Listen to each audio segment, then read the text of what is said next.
चुनाव के दौरान जो बातें की गई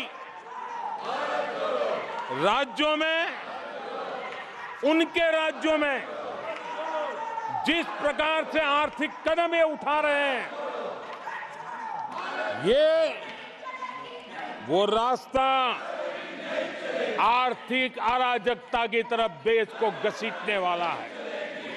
उनके राज्य देश पर आर्थिक बोझ बन जाए, ये खेल जानबूझ करके खेला जा रहा है।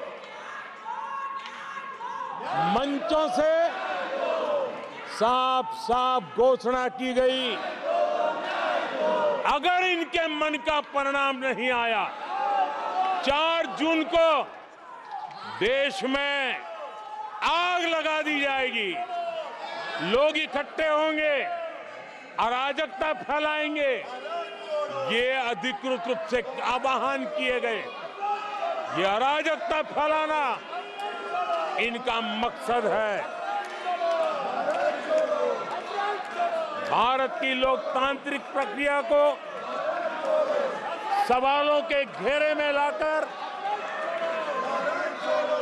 अराजकता फैलाने का प्रयास किया गया है। सीएए को लेकर जो अराजकता फैलाई गई, देश के लोगों में गुमराह करने का जो खेल खेला गया, पूरी इकोसिस्टम इस बात को बल देती रही ताकि उनके राजनीतिक मकसद पूरे हो। आदरणीय सभापति जी, देश को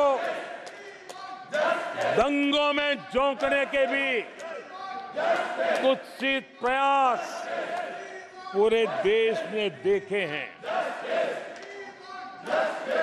आदरणीय सभापति जी,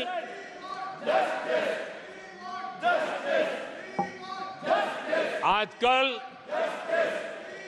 सिंपैथी गेन करने का एक नई ड्रामेबाजी शुरू की गई है, नया खेल खेला जा रहा है। मैं एक किस्सा सुनाता हूं। एक बच्चा स्कूल से आया और जोर जोर से रोने लगा और उसकी मां भी डर गई, क्या हो गया, बहुत रोने लगा और फिर कहने लगा, मां मुझे आज स्कूल में मारा गया,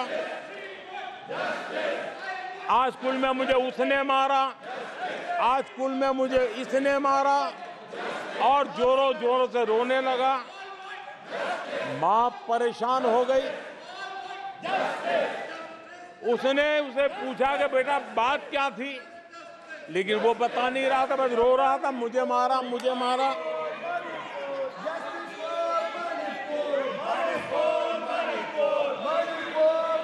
बच्चा ये नहीं बता रहा था कि आज स्कूल में उस बच्चे ने किसी बच्चे को मां की गाली दी थी। उसने ये नहीं बताया किसी बच्चे की किताबें उसने फाड़ दी थी। उसने ये नहीं बताया कि उसने टीचर को चोर कहा था। उसने ये नहीं बताया कि किसी का टिफिन चुरा करके खा गया था। हमने कल सदन में यही बचकाना हरकत देखी है। कल यहां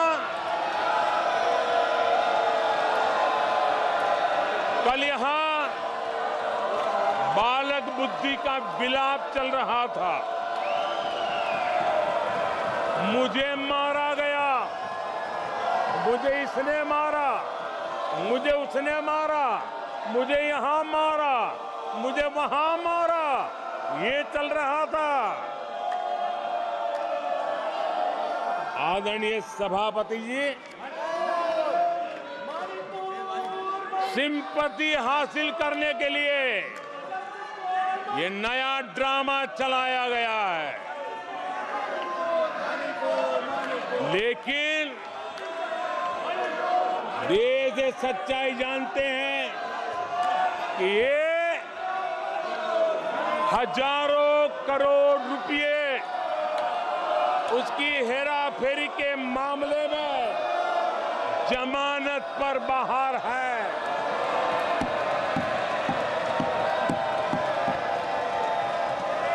ये ओबीसी वर्ग के लोगों को चोर बताने के मामले में सजा पा चुके हैं। इनको देश की सर्वोच्च अदालत पर गैर जिम्मेदाराना बयान देने के बाद माफी मांगनी पड़ी है। इन पर महान स्वातंत्र्य सेनानी वीर सावरकर जैसे महान व्यक्तित्व का अपमान करने का मुकदमा है। इन पर देश की सबसे बड़ी पार्टी के अध्यक्ष को हत्यारा कहने का मुकदमा चल रहा है। इन पर अनेक नेताओं, अधिकारियों, संस्थानों पर झूठ बोलने के गंभीर आरोप है और वो केस चल रहे हैं। आदरणीय सभापति जी, बालक बुद्धि में ना बोलने का ठिकाना होता है और न ही बालक बुद्धि में व्यवहार का कोई ठिकाना होता है। और जब ये बालक बुद्धि पूरी तरह सवार हो जाती है तो सदन में भी किसी के गले पड़ जाते हैं। ये बालक बुद्धि अपनी सीमाएं खो देती है तो सदन के अंदर बैठ करके आंखें मारते हैं, आंखें मारते हैं। इनकी सच्चाई आदरणीय सभापति जी अब पूरा देश समझ गया है। इसलिए